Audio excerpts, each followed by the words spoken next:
ലോകം മുഴുവൻ ഒരു അഗ്നിപർവ്വതത്തിന് മുകളിലാണോ ഇരിക്കുന്നത്? നമ്മൾ ജീവിക്കുന്നത് സമാധാനപൂർണമായ ഒരു കാലഘട്ടത്തിലാണെന്ന് നിങ്ങൾ കരുതുന്നുണ്ടോ? എങ്കിൽ നിങ്ങൾക്ക് തെറ്റി.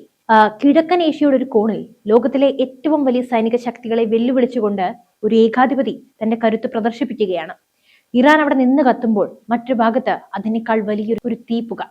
കറുത്ത ജാക്കറ്റ് ധരിച്ച് മുഖത്ത് ഗൗരവം പടർത്തി ആയിരക്കണക്കിന് സൈനികർക്ക് നടുവിലൂടെ നടന്നു നീങ്ങുന്ന കിം ജോങ് ഉൻ, അദ്ദേഹത്തിന് പിന്നിൽ അണിനിരന്നിരിക്കുന്നത് വെറും ടാങ്കുകളോ തോക്കുകളോ അല്ല. സെക്കൻഡുകൾക്കുള്ളിൽ ഒരു രാജ്യത്തെ മുഴുവൻ ചാരമാക്കാൻ ശേഷിയുള്ള ആണവായുധം വഹിക്കാൻ കഴിയുന്ന 600mm സൂപ്പർ ലാർജ് റോക്കറ്റ് ലോഞ്ചറുകൾ. ഒരേ സമയം 50 കൂറ്റൻ വാഹനങ്ങൾ 7 നിരകളിലായി പ്യോങ്യാങ്ങിന്റെ മണ്ണിൽ നിരന്നു നിൽക്കുമ്പോൾ അത് വെറും ഒരു സൈനിക പ്രകടനമല്ല, മറിച്ച് ലോകമഹായുദ്ധത്തിനുള്ളൊരു റിഹേഴ്സൽ കൂടിയാണ്. എന്തുകൊണ്ടാണ് ഈ സമയത്ത് കിം ഇത്തരം ഒരു പ്രദർശനം നടത്തിയത്? റഷ്യയും ഉത്തര കൊറിയയും തമ്മിലുള്ള രഹസ്യ ഉടമ്പടി ഇന്ത്യയെ എങ്ങനെ ബാധിക്കും? അമേരിക്കയും ദക്ഷിണ കൊറിയയും ഭയപ്പെടുത്തുന്ന ഈ ആയുധത്തിന്റെ സാങ്കേതിക രഹസ്യങ്ങൾ എന്താണ്? ഈ വിഷയത്തെക്കുറിച്ചുള്ള എല്ലാ വശങ്ങളും വിശദമായി പരിശോധിക്കുന്ന ഒരു പൂർണ്ണമായ എക്സ്പ്ലെയിനർ വീഡിയോയിലേക്ക് സ്വാഗതം. സ്കിപ്പ് ചെയ്യാതെ അവസാനം വരെ കാണുക, കാരണം ഇതിൽ ഇന്ത്യയുടെ സുരക്ഷയെ ബാധിക്കുന്ന നിർണായകമായ ചില വിവരങ്ങളുണ്ട്. കഴിഞ്ഞ ദിവസം ഉത്തര കൊറിയൻ തലസ്ഥാനമായ പ്യോങ്യാങ്ങിൽ നടന്നത് സങ്കല്പത്തിനപ്പുറത്തുള്ള കാഴ്ചകളായിരുന്നു. സാധാരണ പരേഡുകളിൽ നിന്നും വ്യത്യസ്തമായി ഇത്തവണ കിം ജോങ് ഉൻ തിരഞ്ഞെടുത്തത് രാത്രിയുടെ പശ്ചാത്തലമായിരുന്നു. കൃത്യമായ ഇടവേളകളിൽ നിരത്തിയിട്ടിരിക്കുന്ന 50 ലോഞ്ച് വെഹിക്കിളുകൾ, TEL അഥവാ ട്രാൻസ്പോർട്ടർ ഇറക്ടർ ലോഞ്ചർ. ഓരോ വാഹനത്തിനും 5 ഭീമൻ റോക്കറ്റ് ട്യൂബുകൾ വീതം. മൊത്തം 250 റോക്കറ്റുകൾ ഒരേ സമയം വിക്ഷേപിക്കാൻ തയ്യാറായി നിൽക്കുന്ന കാഴ്ച ഏതൊരു സൈനിക നിരീക്ഷകനെയും ഞെട്ടിക്കുന്നതാണ്. ഇതിനിടയിലൂടെ തന്റെ പ്രിയപ്പെട്ട ബ്ലാക്ക് ലെതർ ജാക്കറ്റ് ധരിച്ച് കിം നടന്നു വരുന്നു. അദ്ദേഹം ഒരു ലോഞ്ചർ വാഹനം സ്വയം ഓടിച്ചു നോക്കുന്ന ദൃശ്യങ്ങൾ ഉത്തര കൊറിയൻ സ്റ്റേറ്റ് മീഡിയ പുറത്തുവിട്ടു. ആയിരക്കണക്കിന് ആളുകൾ പതാകകൾ വീശി long live Kim Jong Un എന്ന് വിളിച്ചു കൂവുന്നു. ഈ ചിത്രങ്ങൾ വെറുതെ പുറത്തുവിട്ടതല്ല. ഉത്തര കൊറിയയുടെ പ്രൊപ്പഗണ്ട മെഷീൻ വളരെ ആസൂത്രിതമായാണ് ഇത് ചെയ്യുന്നത്. സ്വന്തം രാജ്യത്തെ ജനങ്ങൾക്ക് മുന്നിൽ കിമ്മിനെ ഒരു മഹാപോരാളിയായി ചിത്രീകരിക്കാനും ശത്രുക്കൾക്ക് മുന്നിൽ തൊട്ടാൽ വിവരമറിയുമെന്ന മുന്നറിയിപ്പ് നൽകാനുമാണ് ഈ നീക്കം. ഇനി നമുക്ക് ഇതിന്റെ സാങ്കേതിക വശങ്ങളിലേക്കൊന്ന് കടക്കാം. എന്തുകൊണ്ടാണ് ഈ 600mm ലോഞ്ചറിനെ ലോകം ഇത്രത്തോളം ഭയക്കുന്നത്? ഒന്ന്, അസാധാരണമായ വലുപ്പം. ലോകത്തെ മിക്ക രാജ്യങ്ങളും ഉപയോഗിക്കുന്ന മൾട്ടിപ്പിൾ റോക്കറ്റ് ലോഞ്ചറുകൾ സാധാരണയായി 122mm മുതൽ 300mm വരെയാണ് വലിപ്പമുള്ളത്. എന്നാൽ കിമ്മിന്റെ ഈ രാക്ഷസൻ റോക്കറ്റിന് 600mm വ്യാസമുണ്ട്. ഇതൊരു റോക്കറ്റിനേക്കാൾ ഉപരി ഒരു ഷോർട്ട് റേഞ്ച് ബാലിസ്റ്റിക് മിസൈലാണ്. 2, ആണവായുധ ശേഷി. ഈ റോക്കറ്റുകളിൽ ഡിസ്കോ എന്ന് വിളിക്കപ്പെടുന്ന ചെറിയ ആണവ പോർമുനകൾ ഘടിപ്പിക്കാൻ സാധിക്കും. അതായത് ഇതിലൂടെ അയക്കുന്നത് വെറും വെടിമരുന്നല്ല, മറിച്ച് അണുബോംബുകളാണ്. അടുത്തത് പരിധിയാണ്. ഏകദേശം 400 കിലോമീറ്റർ ദൂരപരിധിയാണ് ഇതിനുള്ളത്. പ്യോങ്യാങ്ങിൽ നിന്നും വിക്ഷേപിച്ചാൽ ദക്ഷിണ കൊറിയയുടെ തലസ്ഥാനമായ സിയോൾ ഉൾപ്പെടെയുള്ള എല്ലാ പ്രധാന നഗരങ്ങളെയും സൈനിക താവളങ്ങളെയും നിശേഷം നശിപ്പിക്കാനായി ഇതിന് കഴിയും. 4 മൊബിലിറ്റി. 4 ആക്സിലുകളിലുള്ള വലിയ ട്രക്കുകളിലാണ് ഇത് ഘടിപ്പിച്ചിരിക്കുന്നത്. അതുകൊണ്ട് തന്നെ കാട്ടിലോ മലയിടുക്കുകളിലോ എവിടെ വേണമെങ്കിലും ഇത് ഒളിപ്പിച്ചു വെക്കാം. ശത്രുക്കളുടെ സാറ്റലൈറ്റുകൾക്ക് ഇത് കണ്ടെത്തുക പ്രയാസമാണ്. കിം ജോങ് ഉൻ ഈ ആയുധത്തെ വിശേഷിപ്പിച്ചത് ലോകത്തിലെ ഏറ്റവും ശക്തമായ ആയുധം എന്നാണ്. 2022 അദ്ദേഹം 30 എണ്ണം പ്രദർശിപ്പിച്ചിരുന്നു.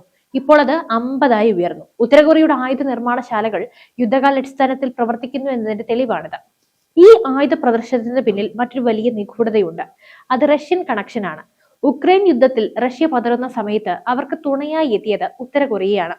റിപ്പോർട്ടുകൾ പ്രകാരം ദശലക്ഷക്കണക്കിന് പീരങ്കി ഉണ്ടകളും മിസൈലുകളും കിം പുട്ടിന് നൽകി കഴിഞ്ഞു.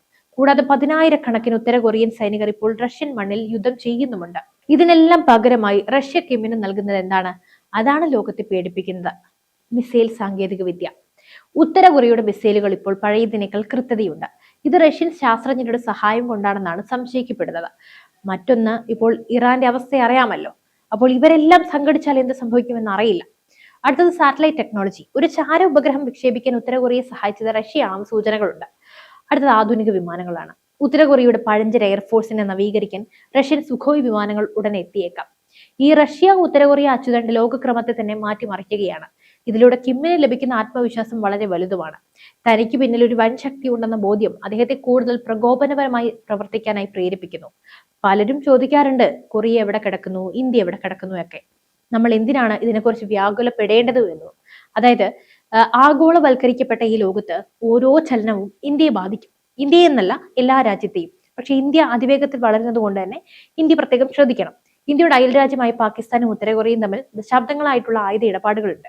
1990-കളിൽ പാകിസ്ഥാന്റെ ആണവ സാങ്കേതികവിദ്യ ഉത്തര കൊറിയയ്ക്ക് നൽകിയതും പകരം ഉത്തര കൊറിയ പാകിസ്ഥാന് മിസൈൽ സാങ്കേതികവിദ്യ അഥവാ ഗൗരി മിസൈൽ നൽകിയതൊക്കെ വിശ്വസിക്കപ്പെടുന്ന ഒരു കാര്യമാണ്. ഉത്തര കൊറിയയുടെ ആയുധങ്ങൾ കൂടുതൽ കരുത്താർജിക്കുന്നത് പാകിസ്ഥാനും അതുപോലെ തന്നെ ഗുണകരമായി മാറിയേക്കാം. ഉത്തര കൊറിയയുടെ സാമ്പത്തിക സ്രോതസ് ചൈനയാണ്. ഇന്ത്യയുമായി ലഡാക്കിലും അരുണാചൽ പ്രദേശിലും ഒക്കെ അതിർത്തി തർക്കം നിലനിൽക്കുന്ന ചൈനയ്ക്ക് ഉത്തര കൊറിയ ഉപയോഗിച്ച് അമേരിക്കയെയും ഇന്ത്യയുടെ സഖ്യകക്ഷികളെയും ഒക്കെ സമ്മർദ്ദത്തിലാക്കാനായി സാധിക്കും. ഇത് ഇന്ത്യയുടെ വടക്കൻ അതിർത്തിയിലെ സുരക്ഷാ സാഹചര്യങ്ങളെയെല്ലാം പരോക്ഷമായി സ്വാധീനിക്കുന്നു. കൊറിയൻ ഉപദ്വീപിൽ ഒരു യുദ്ധമുണ്ടായാൽ ആഗോള ഓഹരി വിപണി തകരും. ഇന്ത്യയുടെ പ്രധാന വ്യാപാര പങ്കാളിയാണ് ദക്ഷിണ കൊറിയയും ജപ്പാനും. സാംസങ്, ഹ്യുണ്ടായി തുടങ്ങിയ വലിയ കമ്പനികളുടെ ആസ്ഥാനം ദക്ഷിണ കൊറിയയിലാണ്. അവിടെ ഒരു പ്രശ്നമുണ്ടായാൽ ഇന്ത്യയിലെ ഇലക്ട്രോണിക്സ്, ഓട്ടോമൊബൈൽ മേഖലകൾ നിശ്ചലമാകും. ഇന്ത്യ എപ്പോഴും സമാധാനത്തിന്റെ പക്ഷത്താണ്. പക്ഷെ ഇങ്ങോട്ടൊന്ന് കിട്ടിയാൽ അങ്ങോട്ട് അതിന്റെ 10 ഇരട്ടി തിരിച്ചു കൊടുക്കാറുമുണ്ട്. ഉത്തര കൊറിയയുടെ ആണവ പരീക്ഷണങ്ങളെ ഇന്ത്യ പലപ്പോഴും അപലപിച്ചിട്ടുണ്ട്. കാരണം ഒരു രാജ്യം അന്താരാഷ്ട്ര നിയമങ്ങൾ കാറ്റിൽ പറത്തി ആയുധം നിർമ്മിക്കുന്നത് ലോകസമാധാനത്തിന് ഭീഷണിയാണെന്ന് ഇന്ത്യ കരുതുന്നു. ഈ പുതിയ ആയുധ പ്രദർശനത്തിന് തീർച്ചയായും തൊട്ടു പിന്നാലെ ദക്ഷിണ കൊറിയൻ സൈന്യം ജാഗ്രതാ നിർദ്ദേശം നൽകിയിട്ടുമുണ്ട്. തൊട്ടു പിന്നാലെയാണ് ഇപ്പോൾ ഇറാനിലുള്ള സംഘർഷവും. എല്ലാം കോർത്തിണക്കുമ്പോൾ എന്ത് സംഭവിക്കുമെന്ന് പറയാൻ സാധിക്കില്ല. അമേരിക്കയുമായി ചേർന്ന് അവർ വമ്പൻ സൈനിക അഭ്യാസങ്ങൾ പ്ലാൻ ചെയ്യുകയാണ്. അമേരിക്കയുടെ പക്കൽ താദ് അഥവാ terminal high altitude area defence പോലെയുള്ള മിസൈൽ പ്രതിരോധ സംവിധാനങ്ങൾ ദക്ഷിണ കൊറിയയിലുമുണ്ട്. എന്നാൽ കിമ്മിന്റെ ഈ പുതിയ 600mm ലോഞ്ചറുകളുടെ പ്രത്യേകത അവ ഒരേ സമയം 100 കണക്കിന് റോക്കറ്റുകൾ അയക്കുമെന്നതാണ്. ഇതിനെ സാച്ചുറേറ്റിംഗ് ദ ഡിഫൻസ് എന്ന വിളിക്കുന്നുണ്ട്. അതായത് 10 മിസൈലുകൾ തടയാൻ സംവിധാനമുണ്ടെങ്കിൽ കിം ഒരേ സമയം 100 എണ്ണം അയക്കും. അപ്പോൾ പ്രതിരോധ സംവിധാനങ്ങൾ പരാജയപ്പെടും. ഇതാണ് ദക്ഷിണ കൊറിയയെ ആശങ്കയിലാക്കുന്നത്. ഈ മാസം നടക്കാൻ പോകുന്ന വലിയ പാർട്ടി കോൺഗ്രസ് ആണ് കിമ്മിന്റെ അടുത്ത ലക്ഷ്യം. അവിടെ വെച്ച് അദ്ദേഹം തന്റെ പുതിയ സൈനിക നയം പ്രഖ്യാപിക്കും. ഒരുപക്ഷെ 7ാമത് ആണവ പരീക്ഷണത്തിന് അദ്ദേഹം മുതിർന്നേക്കാം. തന്റെ രാജ്യം പട്ടിണിയിലാണെങ്കിലും സാമ്പത്തികമായി തകർന്നു കിടക്കുകയാണെങ്കിലും ലോകം തന്നെ ഭയക്കണമെന്ന് കിം ആഗ്രഹിക്കുന്നു. കിം എന്ന ഏകാധിപതിയുടെ ആഗ്രഹങ്ങൾ, ദുരാഗ്രഹങ്ങൾ ഇതൊക്കെയാണ്. റഷ്യയുടെ സഹായത്തോടെ അന്തർവാഹിനികളിൽ നിന്നും തൊടുക്കാവുന്ന മിസൈലുകൾ വികസിപ്പിക്കാനാണ് അദ്ദേഹത്തിന്റെ അടുത്ത നീക്കം. ഇത് വിജയിച്ചാൽ അമേരിക്കയുടെ ഏത് നഗരത്തെയും കടലിനടിയിൽ നിന്ന് ആക്രമിക്കാൻ ഉത്തര കൊറിയയ്ക്ക് സാധിക്കും. അപ്പോൾ ഉത്തര കൊറിയയുടെ ഈ ഒരു പുതിയ സൂപ്പർ ഗൺ വെറും ഒരു ഇരുമ്പ് കഷ്ണമല്ല, അത് ലോക രാഷ്ട്രീയത്തിൽ വരാനിരിക്കുന്ന വലിയ മാറ്റങ്ങളുടെ സൂചനയാണ്.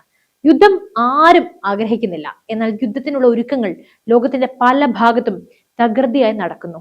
കിം ജോങ് ഉൻ എന്ന ഈ ഡിക്റ്റേറ്റർ ശരിക്കും ഒരു ഭ്രാന്തനാണോ, അതോ ബുദ്ധിമാനായ ഒരു തന്ത്രജ്ഞനാണോ, അതോ ബുദ്ധിമാനെന്ന് സ്വയം വിശ്വസിക്കുന്ന ഒരു മണ്ടനാണോ? എന്തായാലും നിങ്ങളുടെ അഭിപ്രായങ്ങൾ താഴെ കമന്റ്സ് രേഖപ്പെടുത്തുക. മറ്റു വിഷയമായി വീണ്ടും എത്തും വരെ നന്ദി. News desk IBN Malayalam.